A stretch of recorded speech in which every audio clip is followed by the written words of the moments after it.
के कर दी हल्का पेन सोना के सिकड़िया के कर दी हल्का बान हथवा में घड़िया हथवा में घड़िया के कर दी हल्का पेन सोना के सिकड़िया के कर दी हल्का बान हथवा में घड़िया अरे के कैलस गलिया काटी झलका हो तहलका पूरा गाँव में भइल ए ननदो मनवा के ठीक ना बढ़लका हो तहलका पूरा गाँव में भइल।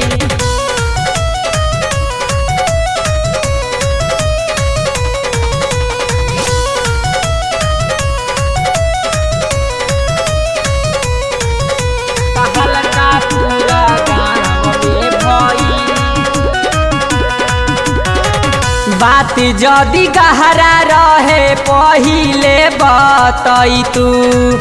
हमारा से खेलनो नाही तू छुपई तू नाही तू छुपई हाँ बात जदि गहरा रहे पहिले बतई तू हमारा से खेलनो नाही तू छुपई तू पलंग पसरी दिन भर करेलू बतिया लभ के चक्कर में परी करेलू गलतिया अरे के ओठ लाली चुसल सलालका हो तहलका पूरा गाँव में भइल ए ननदो मनवा के ठीक ना बढ़लका हो तहलका पूरा गाँव में भइल।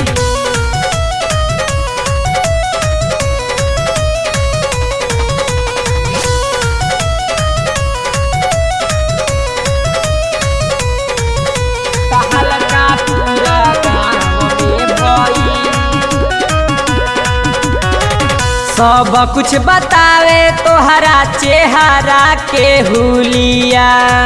शादी को के चाहतारू साटे के टिकुलिया साटे के टिकुलिया आए हाय सब कुछ बतावे तोहरा चेहरा के हुलिया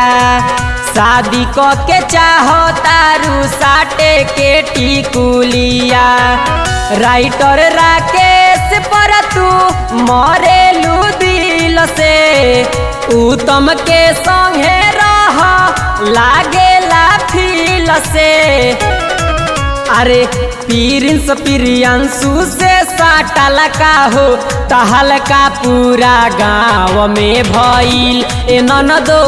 मनवा के ठीक ना बढ़लका हो तहलका पूरा गाँव में भइल ए हो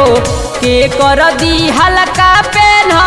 सोना के सिकड़िया के कर दी हल्का बान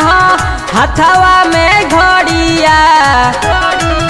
अरे के कैलस गलिया काटी झलका हो तहलका पूरा गाँव में भइल ए ननदो मनवा के ठीक ना बढ़लका हो तहलका पूरा गाँव में भइल। Recorded by Tia Films. Tia Films. Tia Films.